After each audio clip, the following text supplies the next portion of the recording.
Start.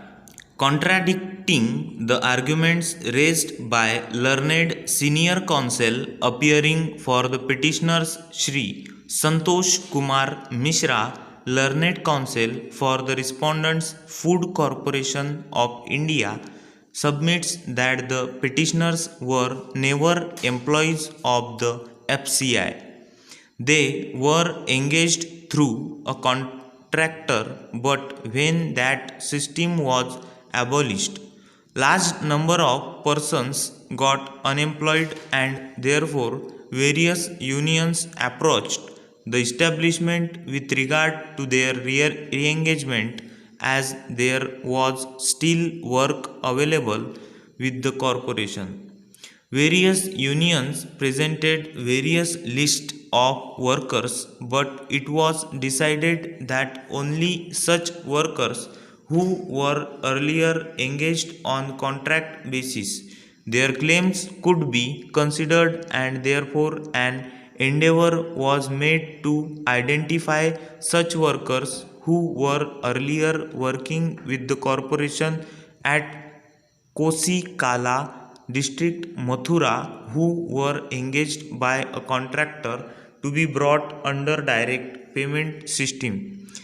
The list produced and no agreement could be reached. Ultimately, the FCI drew a list of workers as provided by the outgoing contractor. This list was challenged by the unions by filing of writ petition as has been mentioned above, and the learned single judge thought it proper to refer the matter to Assistant Labour Commissioner to draw up a proper list after investigation and considering the claim of the all concerned. The Assistant Labour Commissioner, after thorough inquiry and considering all the claims, drew up the list of 166 persons. This list was challenged by the FCI as also by the various unions before the learned single judge and thereafter in special appeals. Para. It is submitted that after the detailed inquiry, once it was identified that only 166 workers are genuine workers and all other workers who claimed through unions to be employed with the FCI were given show cause notice in compliance of the principles of natural justice, and after consideration of their reply their services have been terminated. It is submitted that none of the employees who were given show cause notices could make out sustainable claim of their employment with the FCI.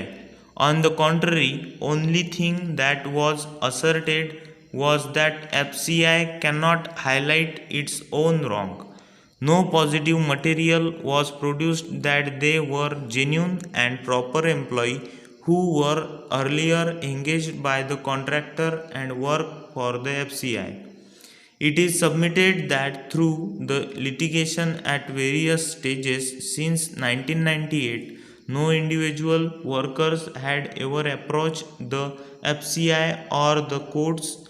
The matter was only contested through trade unions and various other unions, and therefore it is submitted that the claim of the petitioners that they were not aware of any of these proceedings which continued since 1994 is neither believable nor acceptable.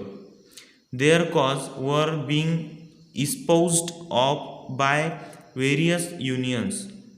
Now, once a final decision has been taken and all the other unions and parties contesting the list prepared by the Assistant Labour Commissioner and failed to get it quashed by any court at this stage, now it cannot take shelter of the fact that they were not the party in the aforesaid proceedings when the writ petition was initially decided. Over.